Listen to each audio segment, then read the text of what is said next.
Good morning, friends. My name is Miss Amanda from the Boca Raton Public Library, and we're coming to you this morning from beautiful Gumbo Limbo Nature Center. And today we're celebrating the winners of our Luna's Story Writing Contest. These kids have written beautiful stories about Luna's adventures, and we're going to celebrate them today, read their stories, give them some prizes, and maybe have a special guest. So we're going to get started.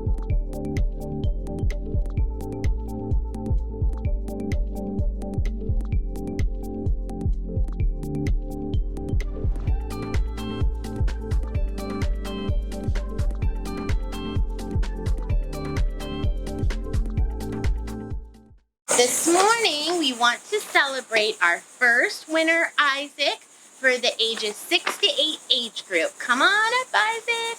Woohoo! So now is the special time when we have Isaac read his story that he wrote about Luna. So feel free. Hi, my name's Isaac, and my story is called Luna and the False Crow. This book is dedicated to all the sea turtles out there who have done a false crow. Once upon a time, there was a sea turtle named Luna. It was summertime, which meant it was turtle nesting season. Luna needed to find a nice patch of warm sand to lay her eggs in. Luna waited for the warm Florida sun to set. Sea turtles like to lay their eggs at night when the beach is dark, quiet, and safe. Cautiously, Luna dragged her body out of the ocean water. When swimming, she was agile and quick, but on land her movements were slow and everything felt heavy and harder than it should. As Luna pulled herself over the tide line, she felt scared and disoriented. There were bright lights all across the beach. Lights on pathways, street lights, parking, beachfront property lights, all lit up. Luna didn't feel safe, so she went back into the ocean. When sea turtles come up to lay their eggs, but return to the ocean unsuccessfully, it is called a false crow. Despite her fears, Luna needed to lay her eggs. She swam down the beach and made another exhausting attempt to climb past the tide line. As she expended all of her energy to do so, suddenly she realized her path was blocked. Beach chairs, umbrellas, and all sorts of debris were strewn across the sand. She couldn't find her way past them, so she turned around and headed back into the ocean. Luna found a dark spot down the beach and decided to make a third crawl. This time there was a huge sandcastle blocking her path.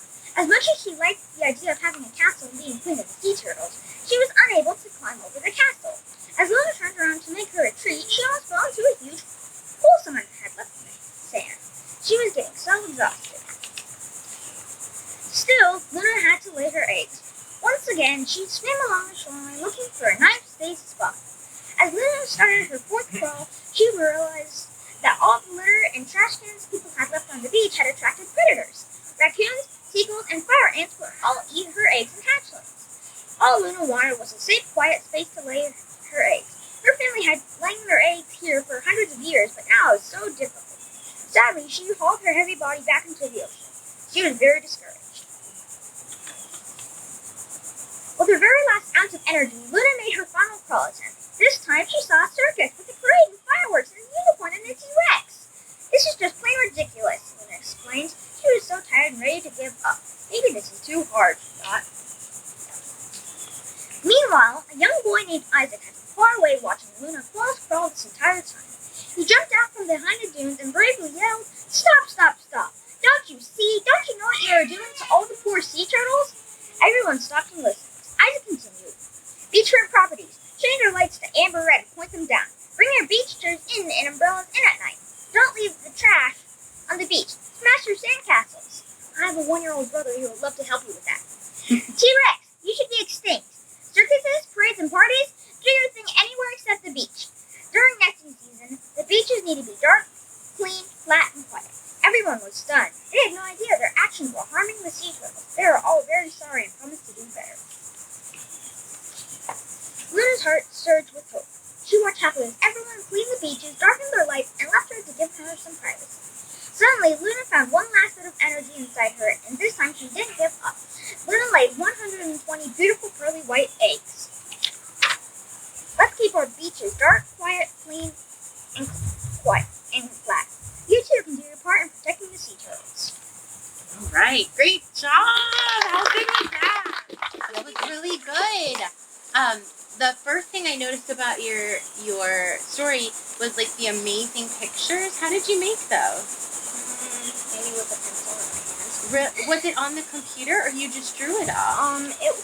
I drew it on hand and then I digitized it and colored it on the computer. Oh, it looks amazing.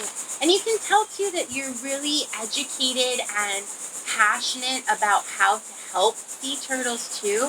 Where did you learn the things about keeping a flat surface on the sand and changing the colors of the lights? Where did you learn that stuff? Well, we go to like Loggerhead and some like environmental groups that like do night crawls and Sure. sea turtles testing. And every time that we do it, we only see false crawls. So Yeah. I just wanted to write a book about false crawls. I love it. Well, it's important, and you're like educating everybody else that's watching too. You did a really great job, and your passion shines through, and you deserve to win this. You did great. Good job, Isaac. Great guy. Isaac, this is a special plaque that was made for you as our winner, and a special prize. Do you want to put here's your plaque, and I'm going to get a special guest. All right, let's see who it is.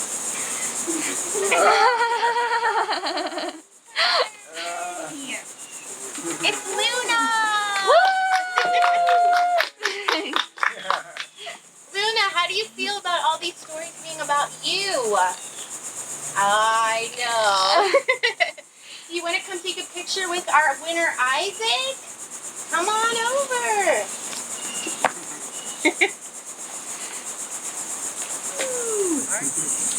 Great job, Isaac. We're proud of you.